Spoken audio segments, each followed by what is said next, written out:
It's a nation that rose from the world's oldest desert, where vast red dunes in southern Africa meet the Atlantic Ocean. Namibia has a long history of struggling for liberation.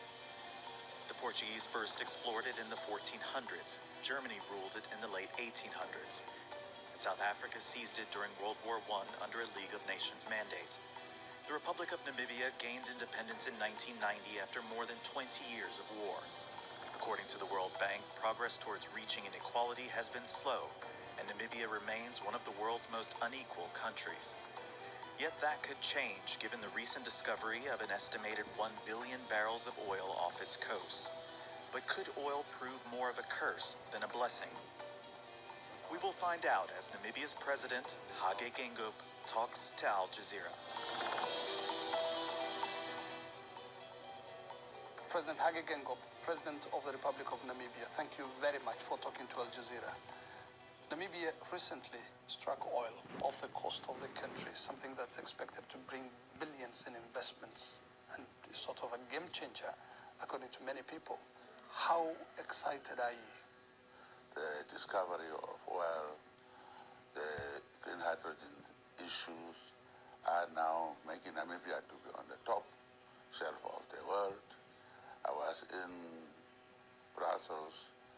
I had to see everybody, nearly every leader, the king, the prime minister, that.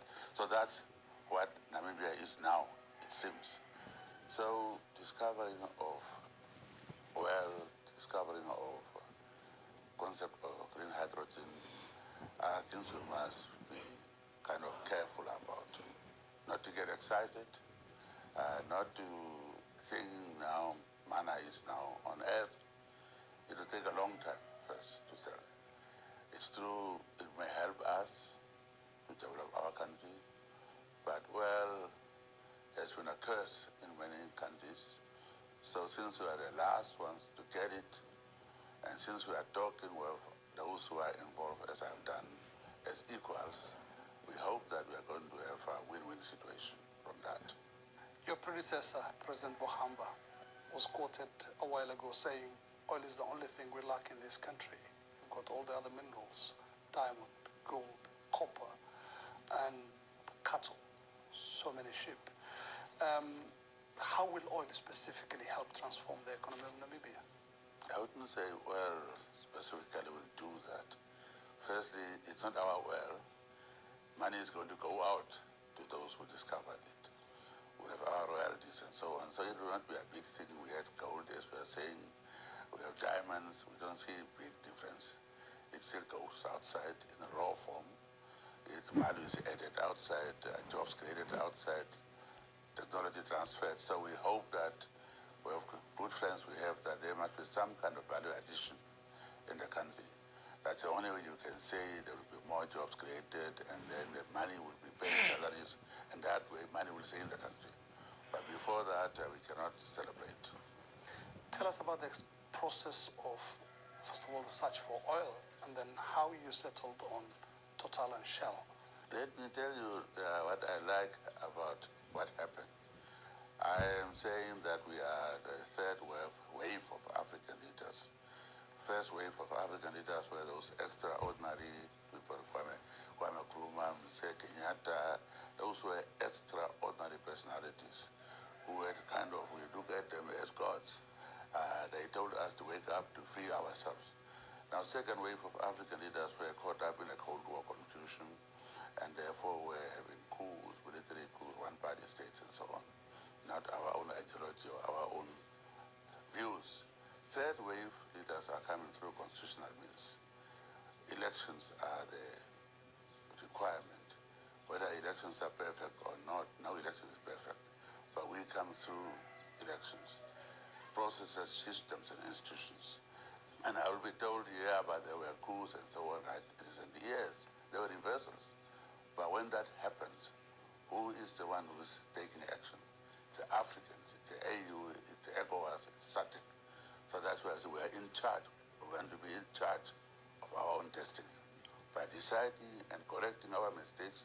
But we are a third wave African leaders who have to go through processes, systems, and institutions, and term limits also for those who are elected directly. Now tell you the truth, there are some people, when they come to invest, who like to see the president. And I tell them, don't see the president, you must see the ministers, the processes, systems, and institutions. And I will tell you, I didn't know about even Qatar's involvement in oil search. I was told when I discovered the oil. Of course, we are a little bit wary about it because we had that kind of experience in the past. We were excited there's going to be oil, and so when there was nothing. So we were a little bit cool, only to be told properly that there is oil. So don't get excited. I told them, don't get excited, cool it, and let's see how we're going to discuss with those who discovered oil, what will be the benefits that will accrue to Namibians from that discovery. Now, Namibia will join a long list of African countries that are oil producing very soon. So therefore, no big deal. Indeed, but again, in some of these countries, oil has not been helping much. It's been a curse, as some would like to put it. What are you doing to ensure that Namibia doesn't fall into the trap of those countries where oil has been a curse? Yeah, we'll do what we are doing with other minerals. First, transparency and accountability spells harmony. That's my article. So as I said, the proof is that it didn't go through the top, the process. It started from below, where the ministers, experts actually, in charge, then ministers. So it wasn't politicians deciding. Problem is when the politician will decide, it's discussed there between the investor and the politician alone, then you may have some problems. We're looking at processes, systems, and institutions. That's going to govern it. That's going to see that there are processes, there are systems to be followed, governance systems, and then institutions, courts, and so on. Namibia is a country with a population of a little over 2.5 million people. What is the biggest challenge facing your country today? Biggest challenge facing Namibia is that youth, now we were oppressed by apartheid and education was not taken seriously. So we normally believe Not that taken seriously or denied? By the people colonial, were denied. by Yes. the colonial, they were Yes. denied, they Yes. were denied, yes. So therefore we hammered on education, that kids must go to school, now they must be out of school. So that kind of affirmative action we took creates a problem. Lack of classrooms and also crowded classrooms and so on. So that's education. But then we have now people are graduating, young people, now employment. And when you have young people who have knowledge and who will be bored, you are sitting on a time bomb. So that's one thing. That's why we are thinking that we have to look into different ways of doing things. Like the green hydrogen issue that is now on top. It's not an immediate issue. It will be about 20 years or so on. But already you are seeing scholarships being given to our students to study the field. You will see that we are setting up institutions already to have people to discuss this hydrogen thing. But it's a long-term thing. Now oil will be the same thing too. We are going to discuss with those who found the oil. How do they want to see we can benefit from it? And lucky enough, since I'm sitting in this country, having brothers like them involved makes it easier to discuss as equals and as friends. And that will help us. Also to gain from them, from their own experience. We're talking as brothers. Indeed. Mr. President, Namibians were not only denied education by the colonialists, first the Germans and then later on the apartheid regime of South Africa. They were also denied land. Most of the land is in the hands of the white minority in Namibia. You've been carrying out a number of activities, including the land reforms, trying to buy back land and give it to the people. It's not working, is it? Well, firstly, let me tell you how the 5 Western countries came into Namibia's independence process.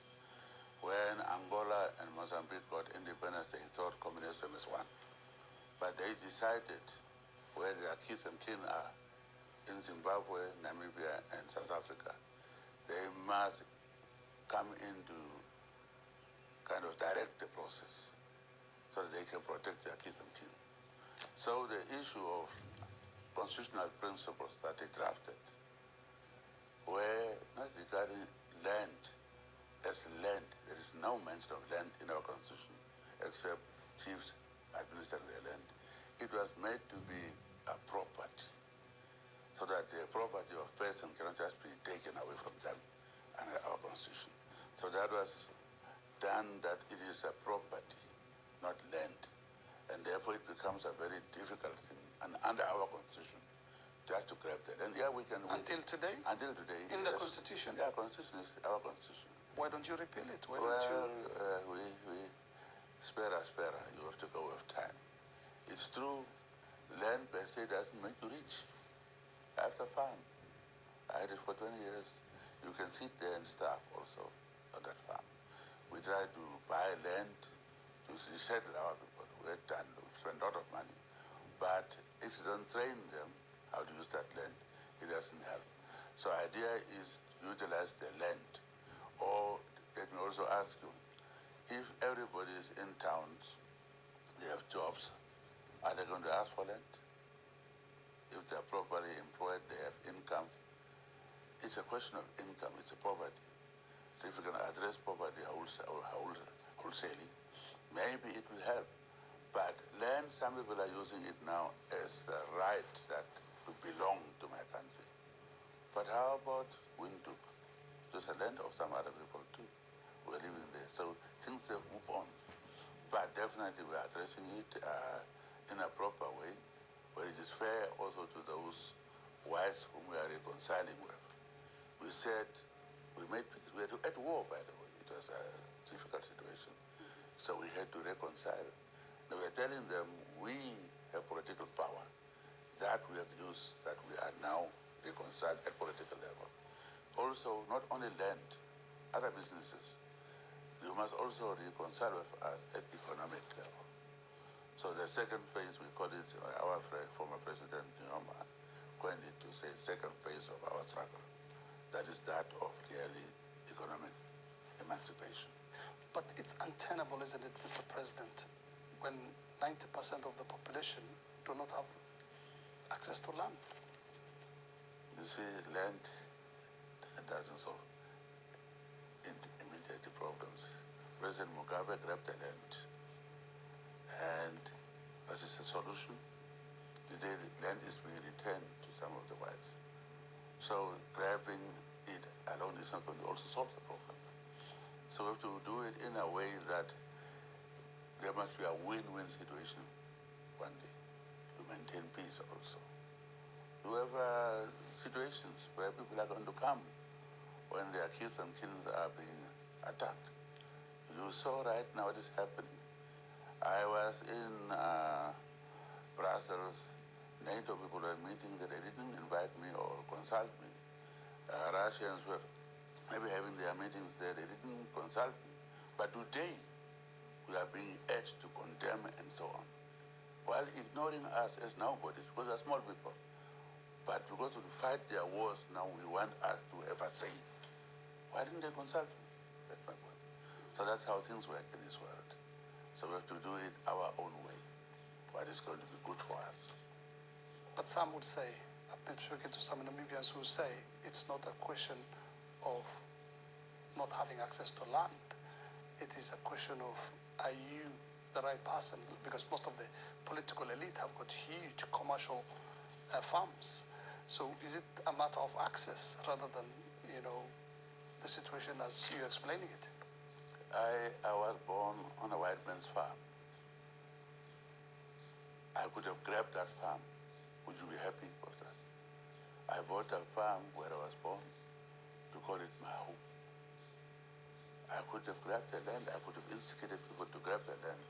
But would we have had peace we have today? So I bought a land where I was born so that I can say I have actually, it is a home. Because I'm from Senda, people who are from the north say, I'm going home, So I was saying, Hake, where do you belong? That's why I had to say, let me go and buy the farm where I was born, in the area. That's what I did. So I didn't buy that farm to make profit. I said it will be my home where I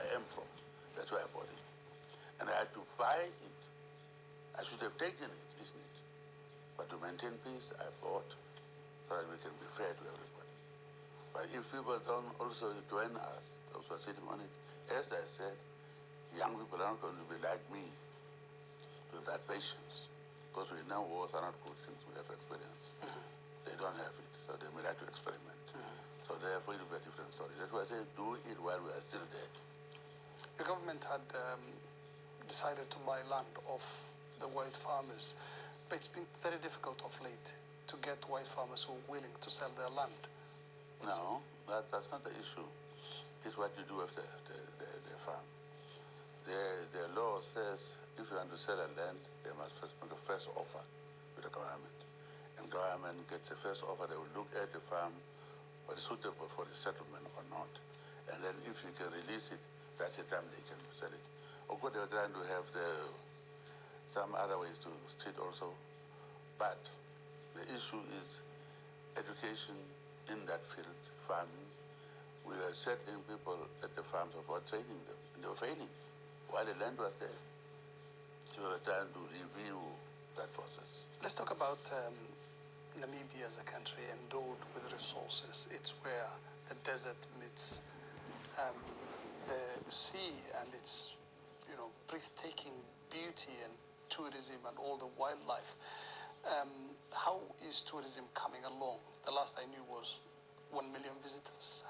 Any increase in the number of tourists recently?